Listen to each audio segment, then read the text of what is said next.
안녕하세요. 흰영웅입니다. 오늘의 주제는 서울에서 전세로 구할 때 사기당하지 않는 법? 정확하게 얘기하자면 전세 보증금을 제대로 반환받을 수 있는 방법이라고 보시면 될 것 같아요. 저는 이제 두 번의 전세를 지금 서울에서 구해서 살고 있는데 제 나름대로 조건이 있습니다. 참고로 하시면 도움이 되지 않을까 싶어서 제작을 해보게 되었습니다.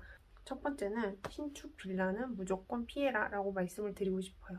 물론 신축이라고 해서 무조건 사기라고 말씀드리는 건 아니지만 이 신축이 문제가 되는 것들이 깡통전세예요. 깡통전세는 이제 매매가랑 전세가랑 똑같거나 전세가가 매매가보다 높은 거? 이 사람들은 매매가 목적이 아니고 전세를 계속 돌리면서 한 수십 수백 개로 운영을 하다가 중간에 만약에 뭐 돈이 좀 뻥난다 싶으면 이제 도미노처럼 쓱 다 무너지는 거예요. 그러면은 내가 돈을 받고 싶은데도 못 받는 그 상황이 많이 생기거든요.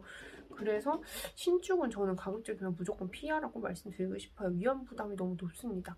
그래서 두 번째는 융자 없는 집을 구해라 라고 말씀드리고 싶어요. 저는 이제 첫 번째 집도 융자가 없었고 지금 집도 융자가 없는데 보통은 매매가에 대비했을 때 전세가가 70% 정도면은 안전하다고 말은 하거든요. 근데 저는 그냥 안전빵으로 융자금이 아예 0%인 곳만 고릅니다. 이런 사람들은 자기 돈으로 집을 샀기 때문에 대부분은 자산가일 가능성이 높아요.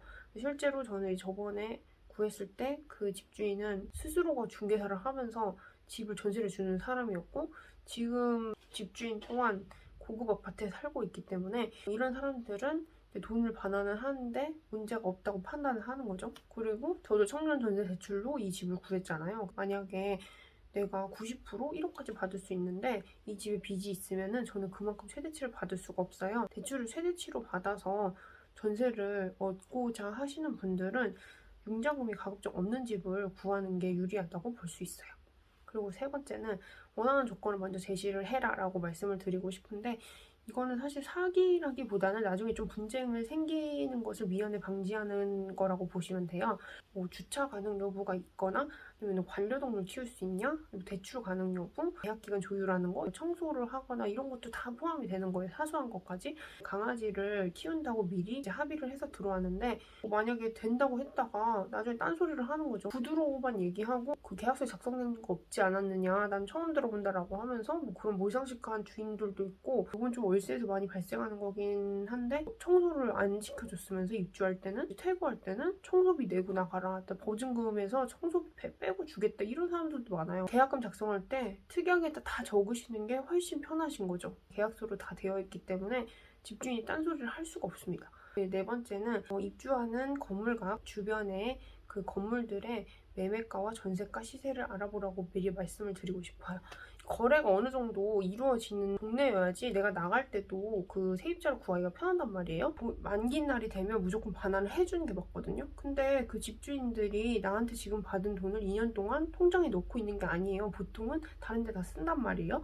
다른 세입자가 들어왔을 때 그 보증금 나한테 다시 주고 내가 나가는 건데 세입자가 만약에 안 구해져. 그러면 이제 그때 내가 나가고 싶을 때 못 나가는 경우가 생길 수도 있는 거예요. 그리고 지금 같은 경우는 전세가가 굉장히 많이 올라가 있는 상태인데 너무 급등한 지역을 들어가게 되면 1년 뒤나 2년 뒤에 여기가 집이 시세가 떨어질 수가 있잖아요. 예를 들어서 내가 이 집을 2억에 들어왔는데 현재 시세가 1억 5천원 내려간 거야. 그럼 5천만 원이 비잖아요. 일단 1억 5천짜리에서 세입자를 구했어. 근데 지금 집주인이 5천만 원 현금으로 융통할 수가 없는 상황인 거예요. 그럼 이 사람이 돈을 마련할 때까지 난 또 기다려야 되는 거지.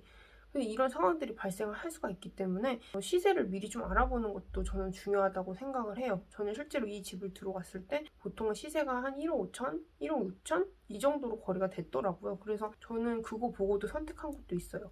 이제 다섯 번째는 이거 진짜 중요한데 잔금 치룰 때 특약을 꼭 적어야 되는데 이 내용이 잔금 치르고 그 다음날 혹은 뭐 7일 아니면 한 달 이내까지 이 집에 대해서 뭐 대출을 받거나 따로 전세를 주거나 그런 걸 못하게 막는 그 조항이에요. 이 조항이 왜 중요하냐면 우리가 전셋집을 들어가서 보증금을 주잖아요. 그럼 그 보증금에 대한 권리를 갖는 거를 대항력이라고 해요. 그 전입신고까지를 해야지만 대항력을 가질 수가 있는 거예요. 계약금을 주고 나면은 확정일자를 찍잖아요. 대출받는 그 사이에 집주인이 이 집을 토대로 매매를 하거나 아니면 다른 사람한테 이중으로 전세나 월세를 주는 거예요.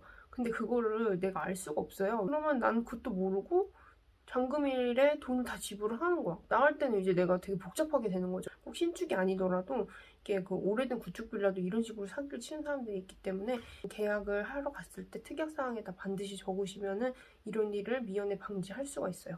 근데 제가 저번 영상에서 청년 전세 대출을 받을 때 무조건 특약사항에다가 대출이 실행되지 않았을 때는 계약금을 반환하라는 그런 조항을 쓰라고 말씀드렸는데요. 거기에 추가로 이게 만약에 적혀져 있지 않으면 이것도 같이 쓰라고 말씀드리고 싶어요. 마지막으로 HUD 전세 반환 보증 보험에 대해서 말씀드리고 싶은데 이거 제가 작년에는 들었거든요. 근데 올해는 제가 들지 않은 게 일단 이 집이 융자금이었고 전세가가 매매가 대비 30% 정도밖에 안 돼요.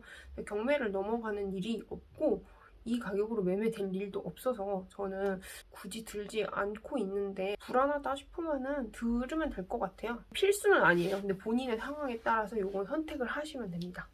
왜 이 영상을 굳이 마련을 했냐면 요즘에 전세 대출이 진짜 굉장히 잘 나오는 편이잖아요. 그러니까 본인의 소득과 상관없이 청년들은 1억까지 나오는데 중도금 상환을 안 한다고 해서 내 돈이 아니고 그냥 이자만 내지 뭐 이렇게 쉽게 생각하시는 분들이 있는데 그렇게 생각하시면 절대 안 돼요. 빚이라는 게 내 자산에 포함이 되기 때문에 이것도 내 돈인 거예요. 월세보다도 전세를 얻을 때 굉장히 많이 좀 준비를 하셔야 되는데 그냥 하다가 귀찮다고 그리고 뭐 여기 그냥 괜찮아 보이네? 그냥 여기 들어가지 뭐 이렇게 겉만 보고 그냥 바로 대출이 나온다고 집을 구하지 말았으면 좋겠어요. 제발. 제가 실제로 지금 저희 집에서 사기 관련해서 피해자 입장으로 계속 고소도 진행하고 있고 힘든 상황을 겪고 있는데 한국에서는 사기를 당하면 돈 받기가 정말 힘듭니다. 법 자체가 가해자 편에 들고 이게 증거도 다 피해자들이 마련을 해서 다 갖다 바쳐야 돼요. 그렇게 해서도 승소하기 힘들고 승소를 하고 나서도 가해자가 돈이 없고 재산 다 이미 빼돌렸어? 그러면 돈 못 받는 거예요. 그렇기 때문에 사기를 애초에 당하지 않는 것이 중요합니다. 피 같은 돈을 그런 사기꾼들한테 뺏기지 마시고 꼭 제대로 된 집을 얻어서 좋은 보금자리를 마련하셨으면 좋겠습니다. 그럼 다음 영상으로 저는 다시 돌아올게요.